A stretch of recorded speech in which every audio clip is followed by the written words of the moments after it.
Hello, Professor Giametti again, talking about business organizations and accounting.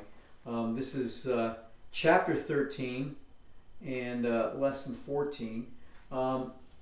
Let's talk about business organization first. A mission statement is generally what is prepared when a business tries to formulate an idea. What's it going to do? What's its general purpose? And then from there, we have operating plans, which are the numeric goals to track the progress. The three types of businesses, we probably studied this in business law and accounting and other courses, so I'm not going to dwell on this too deeply. But we have proprietorships and partnerships whose main disadvantage is the unlimited liability. Liability is a big issue these days. We don't want to have our personal assets subject to losses of the business or lawsuits in the business. So therefore we incorporate creating a separate entity that has its own charter and bylaws. Now, C corporations are your regular corporations, your public corporations. S corporations are held by fewer than 100 people. And the benefit of an S corporation, or sub-S corporation as they're called, is the fact that the profits, instead of being taxed at the corporate level, are only taxed to the individuals based on their share percentages. So if I own 5% of an S corporation, I'm going to get 5% of its profits allocated to me. An LLC is a limited liability corporation that is a corporation, shelters its owners from that liability issue, but it allows for a little more flexibility. Instead of dividing profits up by percentage ownership in shares, it can allocate one particular member, as they call them, more profits. Let's say you get the first 20% of the profits, and then we get the rest. Others get the rest. Okay, that's basically the forms of business ownership, which I'm sure you've heard in other classes. In terms of accounting, again, a bit of a review here, but we know that every public company gets an annual report, which has its balance sheet, income statement, and statement of cash flows on. So let's talk a little bit about that. But before we do, every annual report has to be issued in generally accepted accounting principles format.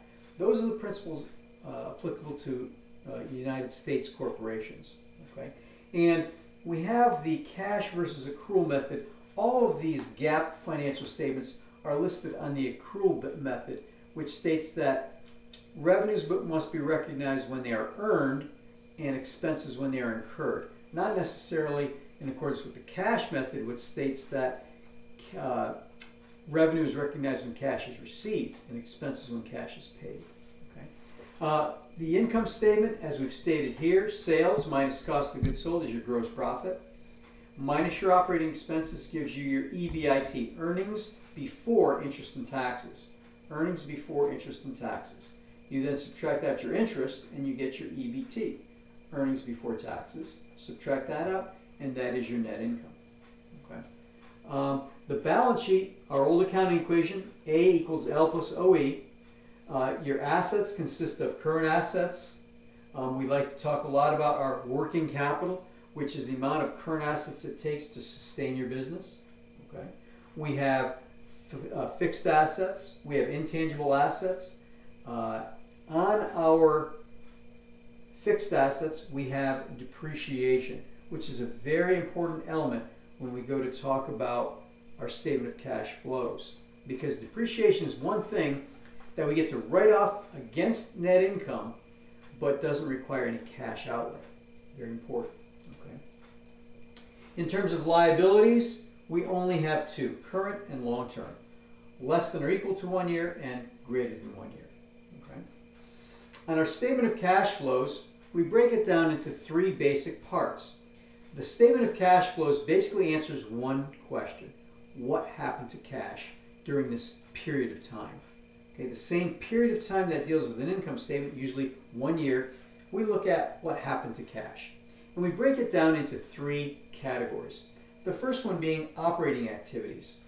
Operating activities deals with net income plus our depreciation, because again that doesn't require any cash outflow but got written off to get to net income, plus or minus any changes in our current assets and current liabilities. Our investing activities deals with what happened to our fixed assets. Did we buy more? Did we sell some? Cash inflow would be if we sold them, cash outflow if we purchased them. Okay. In our financing activities, how did we bring our resources into the business? Did we take out? Did we float bonds? Did we issue more stock? Did we redeem stock? Did we redeem bonds? Did we pay a dividend? Those are all in the financing activities. And again, the whole concept is what happened to cash. Okay. Finally, I'd like to talk about common-sized financial statements. We can measure companies as big as Google versus a local software company, okay? Simply by making, on the balance sheet, our total assets equal to 100%. In a common-sized financial statement, we look at percentages, okay? And on a balance sheet, if you're talking about total assets of Google being 100% and total assets of the local software company being 100%, they're going to be common-sized. And we can compare the percentages rather than the absolute dollar amounts. That's very important. And for an income statement, we simply take our net sales as 100% and look at the components of our income statement, okay, comparing Pizza Hut to Pizza Shack for that matter, and looking at the percentage differences in these areas. And that's all I have for lesson number 14, which deals with chapter 13, business organizations and financial data.